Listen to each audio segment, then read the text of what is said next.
أعوذ بالله من الشيطان الرجيم بسم الله الرحمن الرحيم وقال الذي آمن يا قوم اتبعون أهدكم سبيل الرشاد يا قوم إنما هذه الحياة الدنيا متاع وإن الآخرة هي دار القرار من عمل سيئة فلا يجزى إلا مثلها ومن عمل صالحا من ذكر أو أنثى وهو مؤمن فأولئك يدخلون الجنة يرزقون فيها بغير حساب.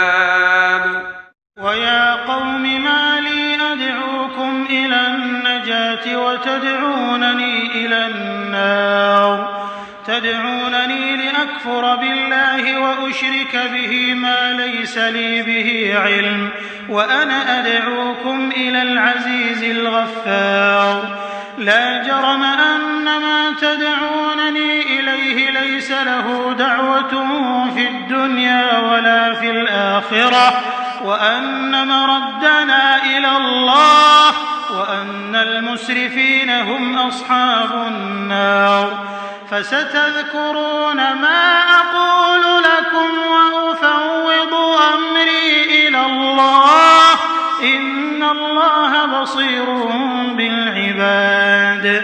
فوقاه الله سيئات ما مكروا وحاق بآل فرعون سوء العذاب النار يعرضون عليها غدوا وعشيا ويوم تقوم الساعة أدخلوا آل فرعون أشد العذاب.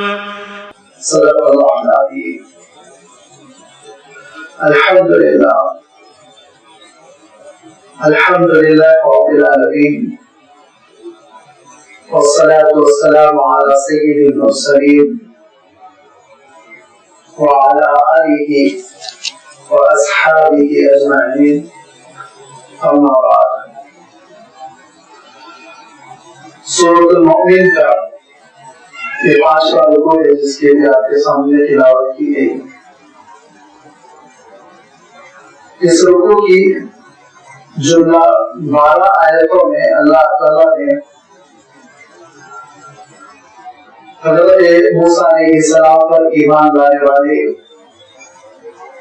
ایک ایسی بزرگ ہستی اور صاحب ایمان شخصیت کا اور ان کی تقریر اور ان کے خطاب کا تذکرہ فرمایا جو خطاب انہوں نے فرعون کے دربار میں کیا تھا. اور اس تقریر کی اس خطاب کی نوبت اور ضرورت کیوں آئی اس کے سلسلے میں گزشتہ آیتیں خود وضاحت کر چکی ہیں اور میں بھی کچھ باتیں آپ کی خدمت کر چکا ہوں کہ حضرت موسیٰ علیہ السلام جب مبعوث ہو کر فرعون کے دربار میں بھیجے گئے اور آپ نے فرعون کو اللہ تعالیٰ کی اطاعت اور فرمانبرداری کی دعوت دی تو فرعون نے انکار کیا, جھٹلانے کی کوشش کی. حضرت موسیٰ علیہ السلام کے ہاتھوں معجزات کا اظہار ہوا, آپ کی چھڑی اجدہر تبدیل ہوئی, آپ کا ہاتھ چاند کی مانند چمکنے لگا. یہ سب دیکھنے کے باوجود فرعون نے ہتھیلی نہیں چھوڑی اور حضرت موسیٰ علیہ السلام کی مخالفت کرتا رہا. جب حضرت موسیٰ علیہ السلام کی باتیں اور آپ کی دعوت لوگوں نے قبول کرنی شروع کی, خاص طور پر بنی اسرائیل, تو فرعون کے خاندان کو, اس کے قبیلے کو یہ خطرہ محسوس ہوا کہ اگر بنی اسرائیل ہاتھ سے نکل گئے تو ہمارا لیبر ہاتھ سے نکل جائے گا, ہمارے گھروں کی صفائی کیسے ہوگی, برتن کون دھوئیں گے, جھاڑو کون لگائے گا, صفائی کون کرے گا. لہذا انہوں نے نہ صرف یہ کہ بنی اسرائیل کو ستانا شروع کیا اور حضرت موسیٰ علیہ السلام کے ساتھ بدتمیزی شروع کی, بلکہ ایک پرانا دبا ہوا قانون اس کو پھر تازہ کیا. وہ قانون وہی تھا جو 40-50 سال پہلے رائج ہوا تھا جبکہ حضرت موسیٰ علیہ السلام کی پیدائش نہیں ہوئی تھی اور نجومی نے کہا تھا کہ بنی اسرائیل میں ایک ایسا لڑکا پیدا ہونے والا ہے جس سے فرعونیت ختم ہو جائے گی. تو انہوں نے آرڈر نکالا تھا کہ بنی اسرائیل میں کوئی لڑکا جیتا نہ رہ جائے, اس کو کاٹ دیا جائے, مار ڈالا جائے. لڑکیاں وہ زندہ چھوڑ دی جاتی تھی. لہذا اسی قانون کو دوبارہ انہوں نے زندہ کیا اور پھر آرڈیننس نکالا کہ بنی اسرائیل میں جو لڑکے پیدا ہوں گے ان کو ذبح کر دیا جائے گا, جو لڑکیاں ہوں گی وہ زندہ رکھی جائیں گی تاکہ آگے چل کے وہ باندی بن سکے, نوکرانی بن سکے. اس کانسیپٹ کے ساتھ انہوں نے یہ قانون جاری کیا. بنی اسرائیل اور پریشان ہو گئے اور گھبرا گئے اور حضرت موسیٰ علیہ السلام سے انہوں نے اپنے حالات کا شکوہ اور اپنے دل کا درد بیان کیا. حضرت موسیٰ علیہ السلام نے کہا کہ اللہ سے لو لگاؤ, نمازوں کا اہتمام کرو اور اپنے گھروں کو گویا مسجد بنا لو, صبر کرتے رہو, اللہ تعالیٰ کی مدد ضرور نازل ہوگی. حضرت موسیٰ علیہ السلام کی دعوت کو غلبہ مل رہا تھا, کامیابی مل رہی تھی, لوگ ایمان قبول کر رہے تھے, یہاں تک کہ فرعون کو یہ اندیشہ ہوا کہ حضرت موسیٰ علیہ السلام اتنے طاقتور ہو جائیں کہ اس کو حکومت ہی سے ہٹا کے نہ پھینک دیں. لہذا وہ حضرت موسیٰ علیہ السلام کو شہید کرنے کی سوچنے لگا. اس نے اپنے دربار میں مرتبہ یہ اعلان کیا کہ اب بہت ہو گیا, مجھے اجازت دو کہ میں موسیٰ کو شہید کر دوں. حضرت موسیٰ علیہ السلام کے سلسلے میں کہا کہ میں موسیٰ کو قتل کر دوں, دیکھتا ہوں اپنے رب کو کیا بتاتے ہیں, کیسے ان کی مدد کرتا ہے. جب اس نے قتل کا ارادہ کیا اور بھرے دربار میں یہ مشورہ ہونے لگا کہ حضرت موسیٰ علیہ السلام کو کیسے مار ڈالا جائے, سولی پہ چڑھایا جائے, گردن کاٹ دی جائے, اس موقع میں ایک بزرگ کھڑے ہوئے اور وہ تھے خود فرعون کے چچا زاد بھائی. ان کا نام شمعان آتا ہے تاریخی روایتوں میں. وہ کھڑے ہو گئے اور وہ حضرت موسیٰ علیہ السلام کو نہ صرف چاہتے تھے, محبت کرتے تھے, ان کے ایمان والے تھے. اور اللہ تعالیٰ نے ان کے ایمان کی گواہی دی. اللہ تعالیٰ نے خود یہ ارشاد فرمایا کہ اور فرعون کے خاندان میں سے ایک ایمان والے کھڑے ہو کر انہوں نے تقریر کی. تقریر کیا ہے اللہ تعالیٰ نے اس تقریر کا, اور خطاب کیا تھا ان کا, اللہ تعالیٰ نے اس خطاب کا بھی تذکرہ کیا. وقال رجل مؤمن من آل فرعون یکتم ایمانہ, ایمان کو چھپائے ہوئے وہ فرعون کے کنبے سے تھے, فرعون کے خاندان سے تھے, اور وہ کھڑے ہو گئے اور انہوں نے پہلے ایڈریس کیا فرعون کو, للکارا اور کہا کہ تو اس شخص کو قتل کر دینا چاہتا ہے جس شخص کا جرم صرف اتنا ہے اتقتلون رجلا ان یقول ربی اللہ, جو کہتا ہے کہ میرا رب سے تو صرف اللہ ہے, اسی بنیاد پر مار ڈالنا چاہتے ہو.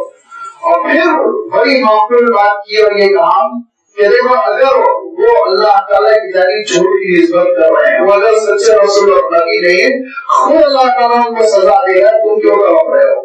اور اگر وہ سچے ہیں اور ان کو تم نے تکلیف پہنچا دی تو اللہ تعالیٰ تم کو نہیں چھوڑے گا, ذلیل اور رسوا کر دے گا, ختم کر دے گا. لہذا خاموش رہو, اگر تم کو ایمان قبول نہیں کرنا ہے انجام رہو, غیر جانبدار رہو, کیوں ان کی جان کے در پہ ہو. آج حکومت ملی ہوئی ہے اور غرور میں مبتلا ہو, اور جس وقت پروردگار حکومت چھین لے گا تو تم کیا کرو گے ذرا سوچو. یہ ساری باتیں انہوں نے فرعون کے دربار میں کہی اور اس وقت فرعون کو اچھا ہوا, اچھا میرے دربار تک بات پہنچ گئی حضرت موسیٰ علیہ السلام کی ایمان کی دعوت, حضرت موسیٰ علیہ السلام کے ماننے والے اب میرے خاندان میرے کنبے میں بھی ہے. لہذا اور اس کو داعش آیا اور اس نے کہا نہیں, ڈیسیشن تو وہی ہے جو میں لے رہا ہوں, میں جو کہہ رہا ہوں وہ ہو کر رہے گا, تمہاری بات نہیں چلے گی, میں موسیٰ کو قتل کر کے چھوڑوں گا. پھر انہوں نے تقریر جاری رکھی, لیکن اب انہوں نے تقریر کا رخ بجائے فرعون کے عوام کی طرف موڑ دیا. اب کہا کہ فرعون کو سمجھانے سے کوئی فائدہ نہیں, یہ تو بالکل عقل سے پیدل لگتا ہے، عقل سے محروم، لہذا عوام الناس کو سمجھایا جائے اور موقع اچھا ہے۔ اور انہوں نے پھر عوام سے خطاب کرتے ہوئے کہا کہ یاد رکھو تمہاری تاریخ میں حضرت یوسف علیہ السلام کے رسول و نبی گزرے، تم نے ان کی قدر نہیں کی، وفات ہو گئی تو تم روتے تھے اور کہتے تھے کہ یوسف جیسی شخصیت اور بس قیامت تک پیدا نہیں ہو سکتی۔ اب اللہ تعالیٰ نے اسی طرح ایک نبی اور رسول کو حضرت موسیٰ علیہ السلام و تسلیم کو ہمارے درمیان بھیج دیا ہے، تو ہم ان کی قدردانی کریں، یہ نہیں کہ زندگی میں ان کی ناقدری کریں اور ان کی وفات کے بعد پچھتاتے رہیں۔ ایک بات تو یہ کہی، اور دوسری بات یہ کہی کہ فرعون جو کہہ رہا ہے یاد رکھو بالکل غلط ہے، اس کا تذکرہ آج جو آیتیں پڑھی گئی اس میں آ رہا ہے کہ وقال الذی آمن، ان ایمان والے بزرگوں نے کہا، انہوں نے کہا جنہوں نے ایمان قبول کر لیا تھا، یا قومی اے میرے قوم کے لوگ، اتبعونی اہدکم سبیل الرشاد، میری بات مانو، میں تم کو رہنمائی کے راستے پر لے جا رہا ہوں، سچائی کے راستے پر لے جا رہا ہوں۔ فرعون تم کو کفر کے راستے پر لے جا رہا ہے، برباد کرنا چاہتا ہے۔ یا قومی انما هذه الحیات الدنیا متاع، فرعون کو جب للکارا تھا تو کہا تھا آج تیرے پاس حکومت ہے تو غرور میں مبتلا ہے، کل اللہ تعالیٰ حکومت چھین لے گا تو کیا کرے گا؟ یہاں عوام سے خطاب کرتے ہوئے کہا اے میری قوم کے لوگوں، انما هذه الحیات الدنیا، دیکھو یہ ہماری جو دنیا کی زندگی ہے نا، متاع مختصر ہے، یہ چند روزہ ہے، یہ عیش دائمی نہیں ہے، یہ زندگی کا ساز و سامان ہمیشہ رہنے والا نہیں ہے، اس کو چھوڑ کر جانا ہے، ذرا سا اور کرو۔ وَإِنَّ الْآخِرَةَ هِيَ دَارُ الْقَرَارِ، ٹھہرنے کی جگہ، بقا، باقی جہاں رہنا ہے، ہمیشہ جہاں رہنا ہے وہ بس آخرت ہے، لہذا آخرت کی تیاری کرو اور دنیا کے پیچھے نہ پڑو۔ تم ڈر رہے ہو کہ اگر حضرت موسیٰ علیہ السلام کی بات قبول کر لی جائے گی تو پھر وہ پریشان کرے گا، عہدے چھین لے گا، منصب چھین لے گا، دولت چھین لے گا، جانو قربانی دو، یہ ساری چیزیں عارضی ہے اور یہ ساری چیزیں آنی جانی ہے، فانی ہے، ان کے پیچھے تم نہ پڑو، آخرت کی کامیابی کا سوچو۔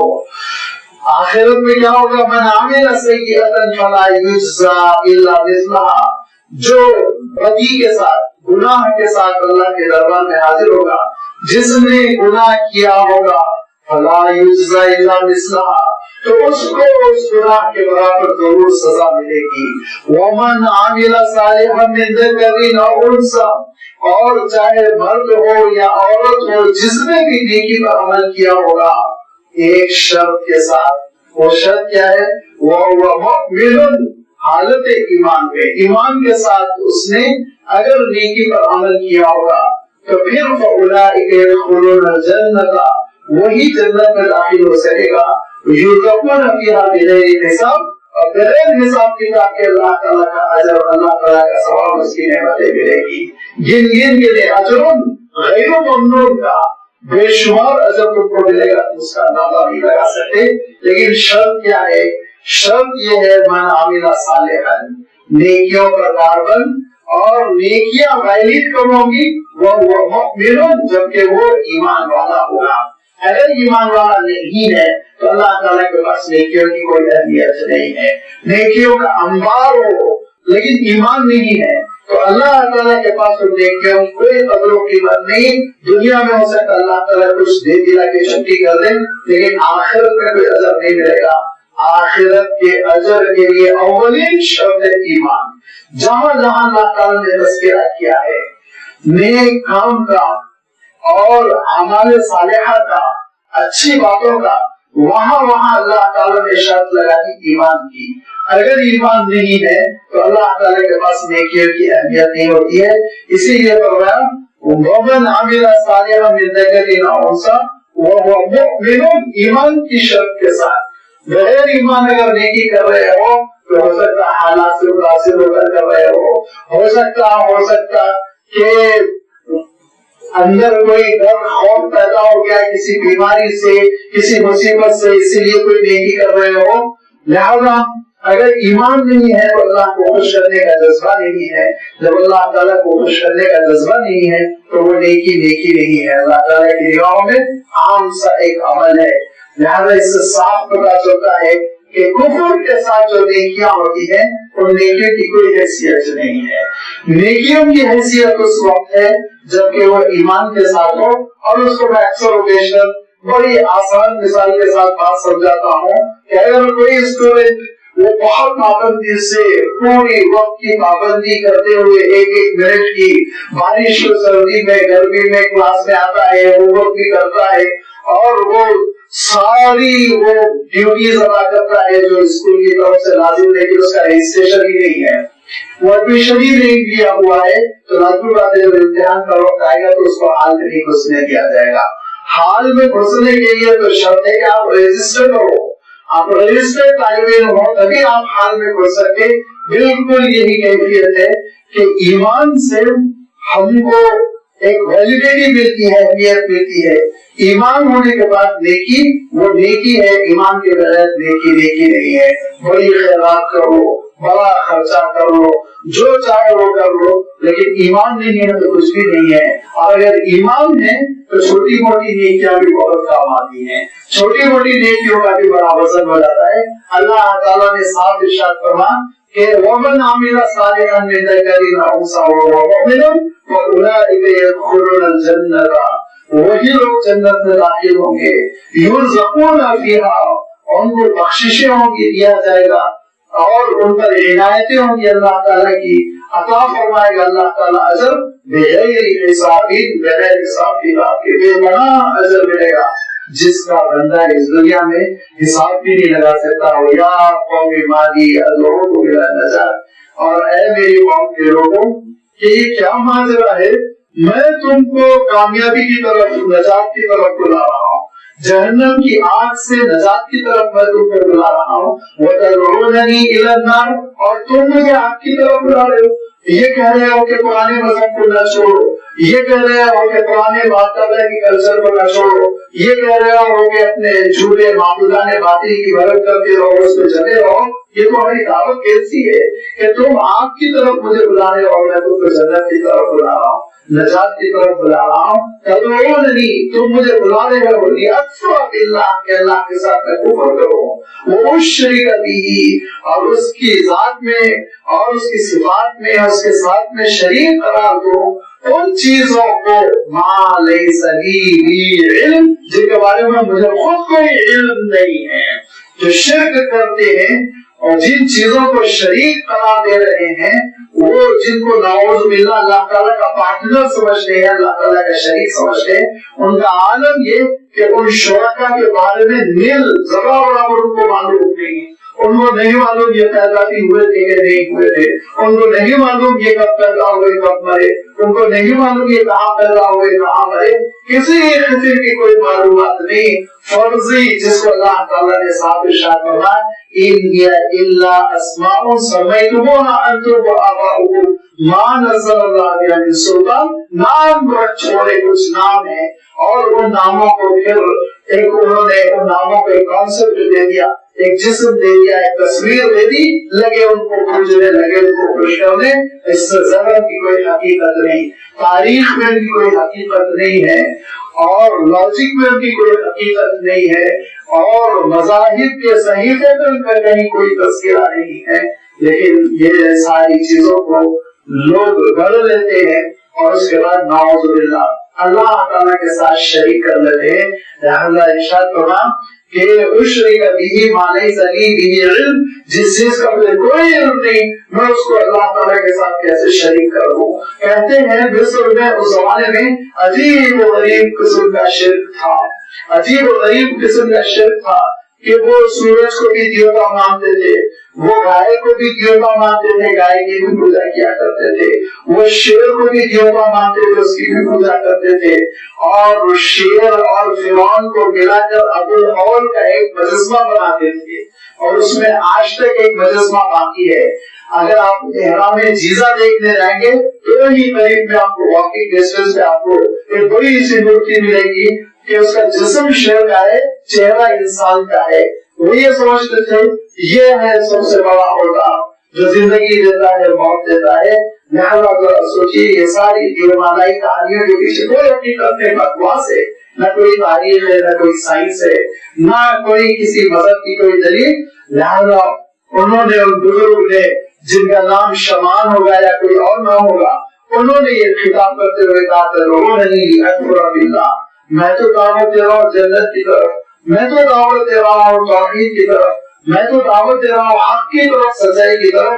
تم مجھے بلا رہے ہو ایک ایسے نظام کی طرف جو بولا ہے, بیسلس ہے, جس کی کوئی بنیاد نہیں. وَأَنَا أَدْعُوكُمْ إِلَى الْعَزِيزِ الْغَفَّارِ, اور میں تم کو دعوت دے رہا ہوں ایک ایسی ذات کی طرف جو بہت عزت والی, جو بہت غلبے والا, جو بہت کنٹرول والا, الغفار, جو بہت معاف کر دینے والا, گناہوں پر, کوتاہیوں پر درگزر کرنے والا ہے. میں اس کی طرف, اس پروردگار کی طرف اور اس خداوند قدوس کی طرف دعوت دے رہا ہوں جو بڑا رحم کرنے والا ہے, جو بہت ہی شفقت کرنے والا ہے. لیکن اس کی یہ مہربانی, اس کی یہ شفقتیں, اس کی خیرخواہی نعوذ باللہ اس کی کمزوری نہیں بنتی, اس کی کمزوری نہیں بنتی, بلکہ وہ غلبے والا ہے, کنٹرول والا ہے. جب گرفت کرے گا تو آپ کو تباہ کر دے گا, برباد کرے گا. یہ ہے کمبینیشن عقیدے کا کہ نعوذ باللہ اسلام نے خدا کا وہ تصور, وہ عقیدہ نہیں کیا کہ وہ شفقت پر مجبور, اور اس کا عالم یہ کہ وہ ایسا ہے کہ بس سننا ہی سننا ہے, اس کو کرنا ہی کرنا ہے. نہیں, یاد رکھیے اللہ تعالیٰ نے صاحب قرآن مجید میں ارشاد فرمایا جہاں وہ رحمان ہے اور اس کی رحمت ہر چیز پر غالب ہے, اس کی صفت رحمت ساری صفات پر غالب ہے. لیکن ارشاد فرمایا وہ قہار بھی ہے, ارشاد فرمایا وہ عزیز بھی ہے, متکبر بھی ہے, جبار بھی ہے. اور جب وہ سزا دینے پر آتا ہے تو پھر اس کو کوئی روک نہیں سکتا, یا پھر کوئی اس بات کا بھی کوئی ڈر ہونا چاہیے. لہذا وانا ادعوکم الی العزیز الغفار, ایک ایسی ذات کی طرف میں تم کو بلا رہا ہوں جس کا غلبہ بھی ہے, کنٹرول بھی ہے, اور جس کی ادا معاف کرنا بھی ہے, گناہوں پر پردہ ڈالنا بھی ہے. لا جرم انما تدعوننی الیہ, اور پھر آگے یہ بھی ارشاد فرمایا, یہ بھی سمجھا کہ یہ کیا ماجرا ہے کہ میں تم کو ایسی چیز کی جانب بلا رہا ہوں جس کی حقیقت ہے, عقل جس کو مانتی ہے, اور تم مجھے بلا رہے ہو. لا جرم انما تدعوننی الیہ, ایسی چیز کی جانب لیس لہ دعوت فی الدنیا ولا فی الآخرہ, ان کی دعوت, ان کی طرف بلانے کا عمل نہ دنیا میں ہے نہ آخرت میں ہے. آخرت تو خیر ابھی نگاہوں سے اوجھل ہے, دنیا میں آپ دیکھ لیجیے کبھی بھی شرک کے مذہب کی کوئی دعوت نہیں ہوتی, وہ دعوت دینے کے قابل نہیں ہوتی, بلاتے نہیں, بس یہ کہ مجبوری میں وہ مذہب چلتا رہتا ہے.